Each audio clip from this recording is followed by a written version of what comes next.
Hey guys, and welcome to this week's Rollercoaster Ramble. This is the place where you can find all of the roller coaster news from the past week. Anyway, this week there is a lot of news, a lot of announcements over this winter season, so be sure to stay subscribed throughout the entire season to keep updated with all the news. And of course, if you haven't, subscribe to be updated with all of the news. Anyway, as I said, there's a lot of news in this week, so without further ado, let's get straight in to this week's Rollercoaster Ramble.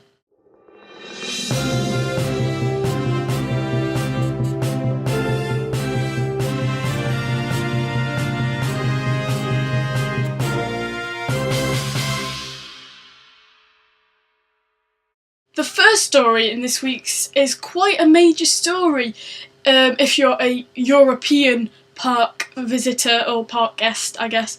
But if you don't know, just to set the background, Portaventura in Salou, Spain or Catalonia were planning on opening a new park as an expansion to their Portaventura experience. However, this week a fire broke on the site. In this photo, it looks like the fire is right on what would have been the park's main attraction, an Intamin launch coaster that was actually set to be Europe's tallest coaster, which is actually beating the park's own record. However, the fire itself wasn't actually on the coaster, thank God, and has been instead to be on an Italian-themed building behind it. Although the damage has not yet been reported, it is said that nobody was hurt in the accident. Next, we have the Seaworld chain, who have announced a new park for 2022, set to be in Abu Dhabi.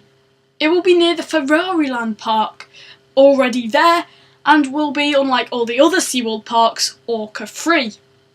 Instead, the park will actually focus on research, rescue, rehabilitation and return. Thirdly, we have another announcement, and this one is for the already rumoured, pretty much already confirmed, Universal Studios Japan, who are actually planning on opening a new Nintendo themed area for 2020, which will be called Super Nintendo World. As I said, there was already speculation for this after Nintendo released a video basically confirming it anyway. However, now it has definitely been confirmed. The area will cost approximately 50 billion yen and will hold at least 2 major attractions.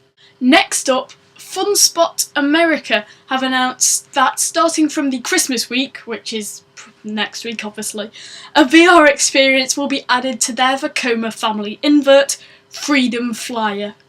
It is said to be themed around battling robots in a cityscape area, because that's never been done before. If you've seen any of my older videos, then you will know how I feel about VR. If you haven't, then I'll tell you now.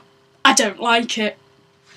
To me, it feels like you are just watching a video, which, if I wanted to, I could watch at home on my own headset.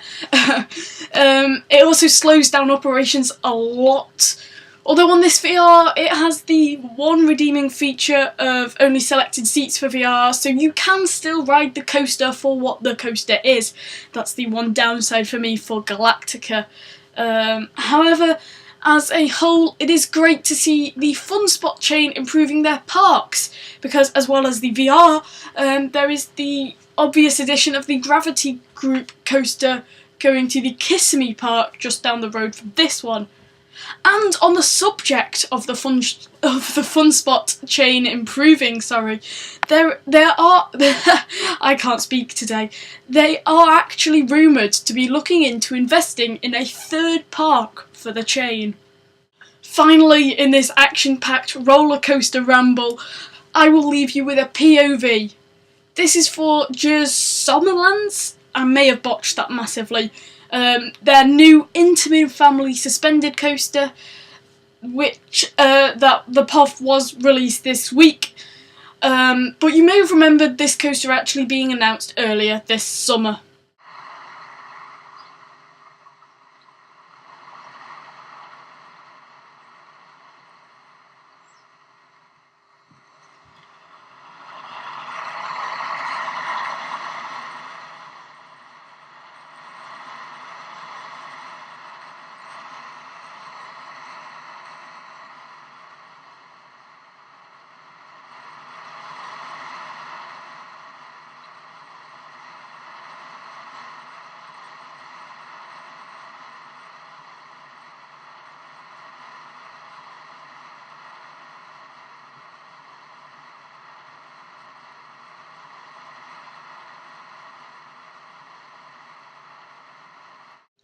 Anyway guys, thanks for watching this week's Rollercoaster Ramble. As I said, a lot of news to pack in to this one, so I hope you liked it. If you did, hit the like button, it really helps me.